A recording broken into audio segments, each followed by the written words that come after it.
Assalamualaikum warahmatullahi wabarakatuh. Nama saya Ahmad Zaini Azima. Saya akan menyampaikan materi pertama, yaitu pengertian ilmu takhrij. Ilmu takhrij ialah ilmu yang merupakan atau ilmu yang digunakan untuk mencari matan dan sanad hadis dari sumber-sumbernya yang asli. Jadi ketika kita sudah menemukan sanad dan matan hadis yang asli dari sumbernya, kita akan bisa menilai apakah hadis ini sahih, gharib atau lain sebagainya. Adapun definisi atau sebab timbulnya ilmu takhrij ialah dulu zaman sahabat mereka mengumpulkan hadis-hadis dari Nabi di suatu kitab. Jadi saking banyaknya hadis yang keluar dari mulut Nabi Muhammad, timbullah kitab yang sangat tebal. Untuk memudahkan kita mencari dalil dari hadis-hadis tersebut, maka digunakannya ilmu takhrij. Jadi ilmu takhrij digunakan untuk mencari matan dan sanad hadis di dalam kitab-kitab hadis. Mungkin itu saja. Assalamualaikum warahmatullahi wabarakatuh. Saya Nurul Ada Hasyegian akan melanjutkan materi kedua, yaitu tentang tujuan dan manfaat tahrij al-hadis. Ilmu tahrij merupakan bagian dari ilmu agama yang harus mendapat perhatian serius karena di dalamnya dibicarakan berbagai kaidah untuk mengetahui sumber hadis itu berasal. Di samping itu, di dalam ditemukan banyak kegunaan dan hasil yang diperoleh, khususnya dalam menentukan kualitas sanad hadis. Tahrij hadis bertujuan mengetahui sumber atau hadis yang ditarik. Tujuan lainnya adalah mengetahui ditolak atau diterimanya hadis-hadis tersebut. Secara ringkas dapat disebutkan bahwa manfaat dari tarik hadis adalah sebagai berikut. 1. Dapat diketahui banyak atau sedikitnya jalur periwayatan suatu hadis yang sedang menjadi topik kajian. 2. Diketahui status hadisnya sahih li dzatihi atau sahih li ghairihi, hasan li dzatihi atau hasan li ghairihi, dan yang lainnya. 3. Memperjelas hukum hadis dengan banyaknya riwayat seperti hadis dhaif melalui satu riwayat 414 perawi yang sama, karena dengan adanya tahrij dapat diketahui nama perawi yang sebenarnya secara lengkap. 5. Dapat menghilangkan kemungkinan terjadinya percampuran riwayat. 6. Memperjelas perawi hadis yang tidak diketahui namanya melalui perbandingan di antara standar sanadnya. 7. Dapat membatasi nama perawi yang sebenarnya. 8. Dapat menjelaskan sebab-sebab timbulnya hadis melalui perbandingan sanad sholat yang ada. 9. Dapat mengungkap kemungkinan terjadinya kesalahan cetak melalui perbandingan sanad yang ada. 10. Memberikan kemudahan bagi orang yang hendak mengembangkan setelah mengetahui bahwa hadis tersebut telah makmur atau dapat diterima. 11. Menguatkan keyakinan bahwa suatu hadis adalah benar-benar berasal dari Rasulullah SAW. Kedua, metode tahrij al-hadis. Ada beberapa metode yang digunakan oleh para ulama dalam mentahrij. Di antara metode tersebut adalah an-naql, al-ahju, tashih, i'tibar. Tahrij an-naql atau al-ahju. Tahrij dengan metode seperti ini adalah dengan cara penelusuran, penukilan, dan pengambilan hadis dari beberapa kitab atau dewan hadis atau masadir al-asliyah sehingga dapat teridentifikasi hadis-hadis tertentu yang dikehendaki lengkap dengan rawi dan sanadnya masing-masing. Assalamualaikum warahmatullahi wabarakatuh. Dengan nama saya Kusanju Atma dengan NIM 0301231143. Di sini saya akan menjelaskan materi selanjutnya. Selain kitab-kitab musnad tersebut, ada beberapa kitab musnad lainnya yang menuliskan seluruh hadis Nabi sesuai dengan urutan perawi, dimulai dari para sahabat, tabi'ut, tabi'in, dan seterusnya. Kitab Al-Ma'azim atau Mu'zam adalah kitab yang ditulis menurut nama-nama sahabat, guru, negeri, atau lainnya. Memudahkan bagi para pentahrij hadis untuk mencari sebuah riwayat yang dibawa oleh para perawi awal tersebut beserta dengan informasinya. Kitab-kitab Mu'zam ini menjadi tempat untuk mencari seorang periwayat hadis yang telah membawa sebuah riwayat dari Nabi Muhammad SAW. Kitab At-Tarab adalah kitab yang penyesuaiannya hanya menyebutkan sebagian matan hadis yang menunjukkan keseluruhannya. Kemudian sanad-sanadnya baik secara keseluruhan atau dinisbatkan pada kitab-kitab tertentu. Kitab ini biasa mengikuti musnad sahabat, Penggunaan kitab-kitab at-taraf ini akan lebih efektif jika pentakrib mengetahui potongan dari sebuah riwayat yang akan ditakribkannya. Hal ini disebabkan kitab-kitab tersebut hanya memuat potongan dari suatu riwayat hadis saja. Sebagaimana disebutkan sebelumnya bahwa kitab-kitab at-taraf membantu bagian pentakriban hadis mencari suatu riwayat yang hanya diketahui sebagai isinya saja, maka kitab-kitab ini memiliki manfaat yang sangat besar bagi proses takris. Secara rinci, manfaat dari kitab-kitab at-taraf tersebut adalah: 1. Menerangkan berbagai sanad secara keseluruhan dalam suatu tempat. Dengan demikian dapat diketahui apakah hadis itu gaib, aziz atau masyhur. 2. Memberitahu perihal siapa saja yang di antara para penyusun kitab-kitab hadis yang meriwayatkan dan dalam bab apa saja mereka mencantumkannya. 3. Memberitakan tentang beberapa jumlah dalam kitab-kitab yang dibuat at-tarafnya. Bismillahirrahmanirrahim. Takris dengan mengetahui nama sahabat Nabi sebagai perawi hadis pertama. Metode ini digunakan apabila nama sahabat Nabi yang menjadi perawi pertama itu tercantum pada hadis yang akan ditakris. Apabila nama sahabat tersebut tercantum dalam hadis itu dan tidak dapat diusahakan untuk mengetahui, maka sudah barang tentu metode ini tidak dapat dipakai. Apabila nama sahabat tercantum pada hadis tersebut atau tidak tercantum dapat diketahui dengan cara tertentu, maka dalam mencari menggunakan 3 macam kitab, yaitu kitab-kitab musnad, kitab-kitab muzam, dan kitab-kitab at-taraf. Penelusuran nama sahabat Nabi yang diriwayatkan tertulis dalam kitab-kitab tersebut sesuai dengan karakteristik jenis kitab masing-masing. Jumlah kitab musnad, muzam, dan at-taraf yang cukup banyak sangat memungkinkan bagi pentakris untuk menemukan sebuah riwayat yang dibawa oleh seorang sahabat Nabi Muhammad SAW.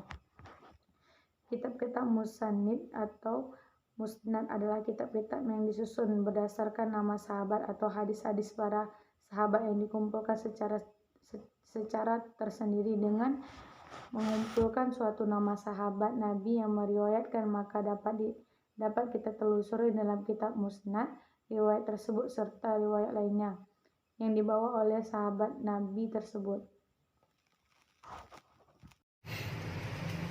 Assalamualaikum warahmatullahi wabarakatuh.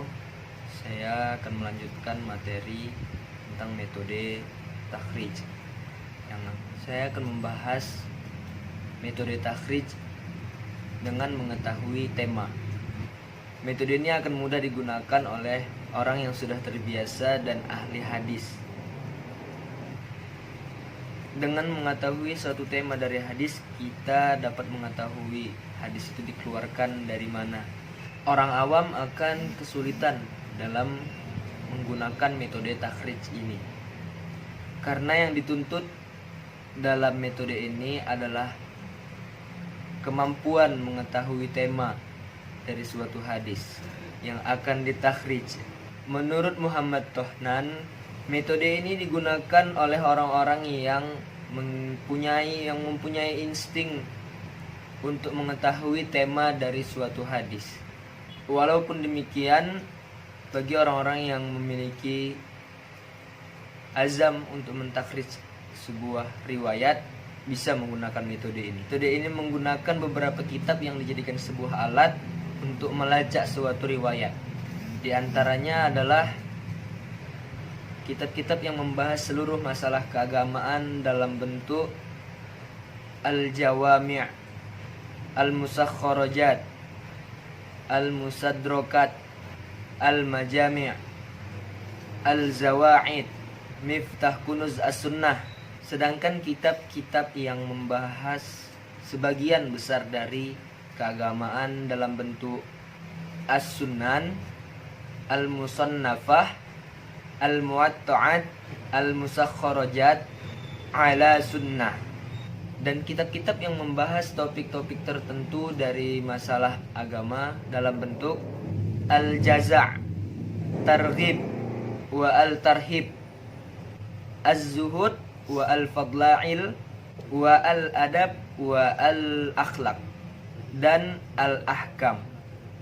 Pada dasarnya takhrij dengan menggunakan metode ini bersandar pada untuk mengetahui sebuah tema hadis. Setelah menyimpulkan hadis yang ditakhrij, maka langkah selanjutnya adalah menyimpulkan tema dari suatu hadis. Kemudian mencari melalui tema dari kitab-kitab metode ini. Kerap kali suatu hadis memiliki suatu tema lebih dari satu. Sikap yang harus dilakukan dalam menyikapi hadis yang seperti ini yaitu mencarinya pada tema-tema yang dikandungnya. Contohnya dalam hadis An Abi Abdurrahman Abdullah bin Umar bin Khattab radhiyallahu anhuma qala sami'tu Rasulullah sallallahu alaihi wasallam buniyal Islam ala khamsin syahadati alla ilaha illallah wa anna Muhammadar Rasulullah wa iqamis shalah wa ita'iz zakah wa shaumul hajjul baita wa shaumur ramadan. Islam dibangun atas 5 dasar, yaitu bersaksi bahwa tiada Tuhan selain Allah dan Muhammad adalah utusan Allah, menegakkan sholat, menunaikan zakat, berhaji, dan berpuasa di bulan Ramadan. Hadis ini dicantumkan pada kitab iman, tauhid, sholat, zakat, haji, dan berpuasa.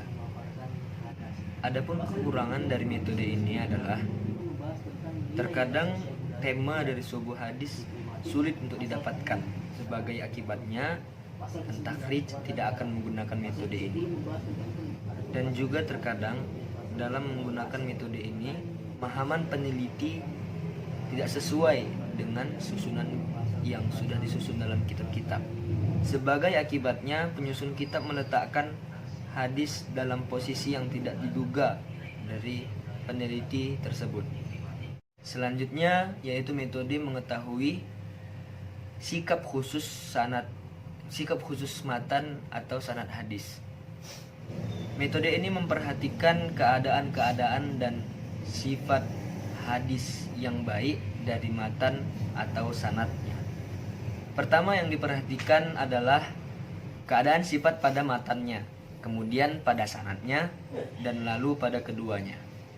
Apabila pada hadis tersebut tampak tanda-tanda kemad'uan, maka cara yang paling mudah untuk mengetahui asal dari hadis tersebut adalah dengan melihat kitab-kitab yang mengumpulkan hadis-hadis mad'u dari segi sanad. Apabila dalam sanad suatu hadis terdapat ciri tertentu, misalnya isnad dari suatu hadis itu mursal, maka hadis itu dapat dicari dalam kitab-kitab yang mengumpulkan hadis-hadis mursal. Atau mungkin ada perawi yang lemah dalam sanadnya, maka dapat dicari dalam kitab Mizan al-I'tidal li az-Zahabi. Dan dari segi matan dan sanad ada beberapa sifat, dan kadang-kadang sifat itu terdapat pada matan dan kadang-kadang terdapat pada sanadnya. Maka untuk mencari hadis itu dapat dilihat pada Ilal Hadis li Ibnu Abi Hakim Ar-Razi dan Al-Mustafad min Mubhamat Al-Matan wa Al-Isnad li Abi Zar'ah Ahmad Ibnu Rahim Ar-Raqi. Bismillahirrahmanirrahim. Assalamualaikum warahmatullahi wabarakatuh. Perkenalkan, nama saya Adinda Putri Aulia, NIM 0301203105. Saya sebagai pemateri terakhir akan menyampaikan materi mengenai 3 hal diantaranya, yaitu yang pertama takhrij tashih, yang kedua takhrij dengan iktibar, yang ketiga takhrij hadis dengan metode digital. Baiklah, langsung saja yang pertama, takrij tashih. Tashih dalam arti menganalisis kesohihan hadis, yaitu dalam ruang lingkup ilmu mustalah al-hadis, metode ini mengkaji keadaan rawi, sanad, dan matan berdasarkan kaidah ilmu hadis. Kegiatan tashih dilakukan dengan menggunakan kitab ulum al-hadis yang berkaitan dengan rijal, jar wa ta'dil, ma'ani al-hadis, gharib al-hadis, dan lain sebagainya. Metode ini memungkinkan bagi pentakhrij untuk melihat lebih jauh derajat suatu hadis yang dilihat dari segi kekurangan pada sanad, keterpercayaan rawi yang meriwayatkan, kandungan matan, dan hal lain yang berkaitan dengan riwayat yang akan ditakhrijnya. Metode takhrij biasanya dilakukan oleh mudawwin atau kolektor, yaitu mereka yang telah mengumpulkan riwayat-riwayat dari guru-guru mereka. Metode ini telah berlangsung sejak Nabi Muhammad SAW sampai abad ketiga Hijriah. Di antara mereka adalah para penyusun kitab Sahih, Sunan, dan Musnad. Setelah itu dilanjutkan oleh para syarih atau komentator sejak abad keempat sampai kini. Selanjutnya yang kedua yaitu takhrij dengan iktibar. Iktibar berarti mendapatkan informasi dan petunjuk dari literatur, baik kitab yang asli atau diwan, kitab syarh, dan kitab fan yang memuat dalil-dalil hadis. Secara teknis, proses pembahasan yang perlu ditempuh dalam studi dan penelitian hadis sebagai berikut. Yang pertama, dilihat apakah teks hadis tersebut benar-benar sebagai hadis.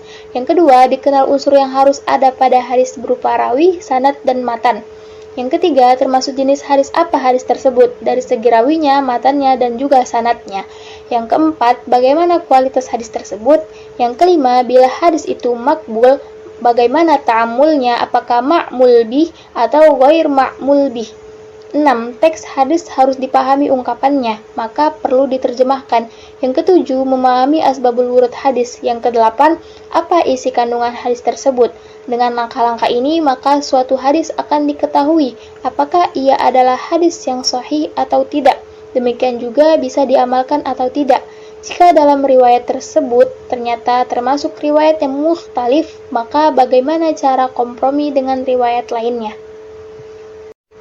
Selanjutnya, yang ketiga, takhrij hadis dengan metode digital. Secara ringkas, langkah-langkah takhrij hadis digital adalah sebagai berikut. Yang pertama, penelusuran hadis dengan menggunakan CD hadis Nabi SAW dapat dilakukan dengan berbagai macam cara. Sebagai catatan bahwa terlebih dahulu akan ditawarkan pilihan kitab rujukan yang dikehendaki.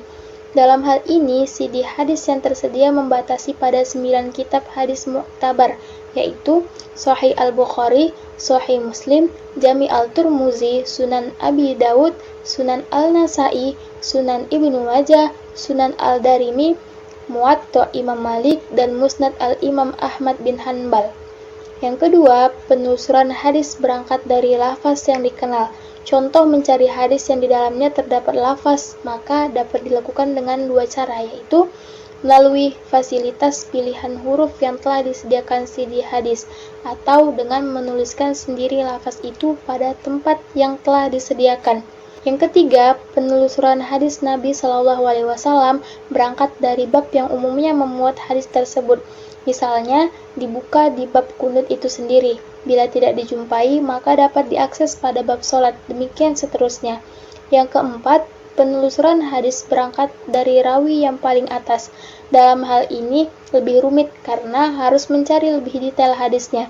Misalnya, hadis tersebut diriwayatkan oleh Ibnu Umar yang tidak hanya berbicara masalah kunut saja, tetapi bercampur dengan hadis-hadis tema lainnya. Yang kelima, penelusuran melalui nomor hadis. Dan yang keenam, penelusuran hadis melalui tema-tema yang disediakan CD hadis Nabi SAW itu sendiri. Pada dasarnya, metode takhrij dengan menggunakan sistem digital tidak jauh berbeda dengan metode manual. Pencarian dapat dilakukan dengan satu kata kunci yang kita ingat, tema hadis atau rawi dari hadis tersebut. Kekurangan dari metode ini adalah tidak semua orang terbiasa dengan metode digital ini. Sekian penyampaian materi dari saya. Terima kasih. Wassalamualaikum warahmatullahi wabarakatuh.